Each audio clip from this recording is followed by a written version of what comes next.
வணக்கம் நண்பர்களே, இன்றைக்கி நமக்கு 2 ரோகு அப்புறம் ஒரு ரோகு வந்து ஹூக்காச்சு அப்போவே ரிமூவ் ஆகிடுச்சு. மொத்தம் 3 ரோகு மாட்ட வேண்டியது, ஆனால் 2 ரோகு மாட்டுச்சு. அப்புறம் ஒரு 4-5 ஜிலேபி மாட்டுச்சு.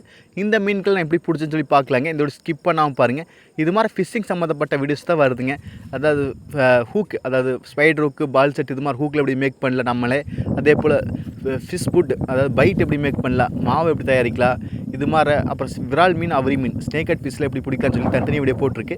இது மாதிரி ஃபிஷ்ஷிங் சம்மந்தப்பட்ட வீடியோஸ் மட்டும்தான் வருதுங்க. நம்ம சேனல் புதுசாக இருந்தால் சப்ஸ்கிரைப் பண்ணுறாதுங்க, சரிங்களா? நீங்கள் பண்ணுற ஒவ்வொரு சப்ஸ்கிரைப் தான் எங்களுக்கு அடுத்த வீடியோ பண்ணுறதுக்கு மோட்டிவேட் தருது. நான் வந்து இப்போது 2 ஸ்பைடர் ஹூக்கு, ஒரு ஃபீடர் ஹூக் யூஸ் பண்ணியிருக்கேன். மொத்தம் 3 ஹூக் யூஸ் பண்ணியிருக்கேன். நான் வந்து சத்து மாவு, கோதுமை தவிடு, அப்புறம் மைதா மாவு, அதே போல் அப்புறம் நம்மளுக்கு jalebi powder red colour use பண்ணியிருக்கேன். இதெல்லாம் யூஸ் பண்ணியிருக்கேன். ஃபஸ்ட்டு ஒரு ரோகு அடிச்சிருச்சிங்க. ஆமாங்க, வாட்டருக்கு நல்லா இழுத்து போயிடுச்சு எண்டு வரைக்கும். சரி, நானும் காஸ்டிங் பண்ண ஆரம்பிச்சிட்டேன். காஸ்டிங் பண்ணும்போது பக்கத்தில் ஒரு தாத்தா இருந்தார். தம்பி, நீ என்னப்பா கேமரா ஃபோனை வந்து ஒரு கிராஸாக வச்சுருக்கியப்பா அப்படின்னு கேட்டாங்களா. நமக்கு ஷாக் ஆகிடுச்சு. ஏன்னா என்னால் பார்க்க முடியாது, தலையில் மாட்டிக்கிறனால என்னால் என்ன வியூ ஆகுதுன்னு சொல்லி பார்க்க முடியாது. சரி, நம்ம வந்து அட்ஜஸ்ட் பண்ணலான்னு சொல்லி தொடரும்போது கேமரா ஆஃப் பண்ணிட்டேங்க. கேமரா ஆஃப் பண்ணுன்னு கோடு மீன் வந்து மேலே வந்துடுச்சு. ஆனால் வீடியோ அப்போ எடுத்து பார்க்குற நம்மளால் வந்து வீடியோ வந்து ஓடலை. நானும் ஷாக் ஆகிட்டேன். போங்கடா கட்ட அப்படி சொல்லி நானும் டென்ஷன் ஆகிட்டேன். நான் பாட்டுக்கு விட்டுருந்தா அது பாட்டுக்கு வீடியோ எடுக்குது. தாத்தா பேச்சை கேட்டுட்டு நம்மளுக்கு வந்து கேமரா சும்மா அட்ஜஸ்ட்மெண்ட் தான் பண்ணேன். அப்போவே நான் பாஸ் பட்டன் அமுத்திட்டேன். அப்போ வந்து அப்படியே நின்றுச்சுங்க. எனக்கு ரொம்ப டென்ஷன் ஆகி போச்சு. கிடைக்கிறத ஒரு மீன், அது இப்படி ஆகிடுச்சு அப்படின்னு சொல்லி ரொம்ப வருத்தப்பட்டேங்க. அதை வந்து உங்களுக்கு ஒரு மீனை பிடிக்கிறதுக்கு அது ஈஸி தாங்க. அது உங்களுக்கு கொண்டு வந்து சேர்க்குற விதம் ரொம்ப ரொம்ப கஷ்டம். இது மாதிரி எக்கச்சக்கமாக நடந்துக்குதுங்க. இதுதாங்க ஃபஸ்ட்டு மீன். ஒரு 1.25 கிலோ இல்லை அந்த ரேஞ்சில் வருங்க கண்டிப்பாக. இது வந்து ஃபஸ்ட்டு மீன். எப்போ ஃபஸ்ட்டு மீன் எங்களுக்கு தடங்கலான்னு இருந்து அந்த நாள் எனக்கு ரொம்ப டென்ஷன் ஆகிடுச்சிங்க. இது வந்து ஃபஸ்ட்டு மீனுங்க, நோட் பண்ணிங்க. அடுத்து 2வது மீன் பிடிக்கிறத பார்த்துல நான் வந்து அடுத்து 2வது மீனுங்க. இது வாட்டர் கேனில் 55 மீட்டர் நரம்பு மீன் நான் ஃபுல்லாக இழுத்துட்டு போயிடுச்சு. சரி சொல்லி நான் நரம்பு இழுக்க ஆரம்பிச்சிட்டேன். உங்களுக்கு தெரிஞ்சு நினைக்கிறேன். இழுக்க ஆரம்பித்தோடனே இது வந்து ஒரு 1.25 கிலோ, ஒரு கிலோ சைஸ் அந்த ரேஞ்சு தாங்க இந்த ரோகு மீன். அப்ளை மாட்டும் கொஞ்சம் பெருசு. அது வந்து எடுக்க முடியல என்னால். எடுக்க முடிஞ்சு நானே தப்பு பண்ணிட்டேன். அட்ஜஸ்ட் பண்ணுறேன்னு சொல்லி நானே பண்ணிட்டேன். இது வந்து 2வது. ஃபஸ்ட்டு இதுக்கு முன்னாடி ஒரு மீன் மாட்டுச்சு. அது வந்து ஹூக்காகி ஒரு ஜம்ப் அடித்து அப்போ ரிமூவ் ஆகிடுச்சுங்க. அதனால் வந்து நான் அந்த மீன் வந்து மிஸ் ஆகிடுச்சுன்னு சொல்ல முடியாது. அது மாட்டி அப்போவே போயிடுச்சு.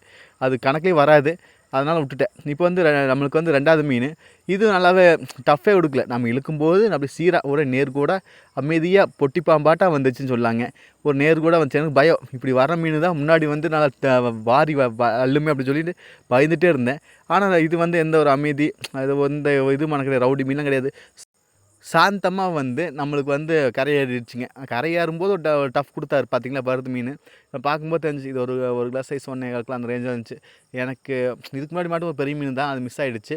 ஏன்னா அது வந்து ஹூக் ஆகும்போது ஜம்ப் அடித்து இதாகிடுச்சு. இது வந்து நம்மளுக்கு 1.25 கிலோ சைஸில் இருக்குங்க. நான் உண்மையை தான் சொல்லுவேன் எப்பவுமே. இது வந்து எந்த டஃப்பும் கொடுக்கல, ஒரு சீராக வந்துடுச்சு. இது வந்து நம்மளே செஞ்சதுங்க, சரிங்களா? இது ஒரு ஸ்பைடர் ஹூக்கு. இந்த ஹூக்கு நம்மளே செஞ்சோம். இது எப்படி செஞ்சவங்களும் வீடியோ போட்டிருக்கு, செக் பண்ணி பாருங்கள். நாம் எப்படி பைட்டை மேக் பண்ணுறோம், அந்த சத்து மாவு, கோதுமை தோல்லாம் போட்டு எப்படி மிக்ஸ் பண்ணுறோம், அதில் எப்படி சொல்லி வீடியோ போட்டிருக்கு. அதே போல் அந்த ஸ்பைடர் ஹூக்கு, பால் செட்டு, ஃபீட் ஹூக்கெலாம் எப்படி நம்மளே மேக் பண்ணலாம் ஈஸியாக வீட்டில் அப்படின்னு சொல்லி வீடியோ போட்டிருக்கு. இந்த ஸ்னேக் ஹெட், விரால், இது மாதிரி மீன்களை எப்படி பிடிக்கலாம், அதாவது விரால் அவரி, இது மாதிரி மீன்களை எப்படி பிடிக்கலாம் அப்படின்னு சொல்லி வீடியோ போட்டிருக்கு. நிறைய ஃபிஷிங் சம்மந்தப்பட்ட வீடியோஸ் மட்டும்தான் இந்த சேனலில் வருதுங்க. நீங்கள் பண்ணுற ஒவ்வொரு சப்ஸ்கிரைப் தான் எங்களுக்கு ஒரு மோடி தருங்க. ஏன்னா நம்ம சப்ஸ்கிரைப் ஏறத்தான் நம்மளுக்கு வந்து மீன் பிடிக்கிறக்கு எப்போ போவோம், ஆனால் வீடியோ எடுக்கவும் தோணாது. நம்ம வந்து இப்போ சப்ஸ்கிரைபே வரமாட்டேங்குதுன்னு சொல்லி நாங்கள் ஒரு வருத்தப்பட்டோம்னா எங்களால் அடுத்த வீடியோ எடுக்க முடிய மாட்டேங்குது. அது உங்களுக்கே புரியும் நினைக்கிறேன். ஏன்னா ஒரு சப்ஸ்கிரைப் வந்தால் தான் எங்களுக்கு வீடியோ வந்து பேசி போடுறக்காலும் சரி, வீடியோ எடுக்கிறக்காலும் சரி. ஏன்னா அவ்வளோ வெயிலில் ஃபோனை வந்து ரன் பண்ணுவோம். கேமரா ஆன்லேயே இருக்குது. அப்போ வந்து எவ்வளோ ஹீட் ஆகி அதில் இருக்குது உங்களுக்கே தெரியும் நினைக்கிறேன். நீங்கள் ஒவ்வொரு சப்ஸ்கிரைப் பண்ணி மோட்டிவேட் பண்ணுவோம். நிறைய பேர் பார்க்குறீங்க, ஆனால் சப்ஸ்கிரைப் பண்ண மாட்டேங்கிறேன்.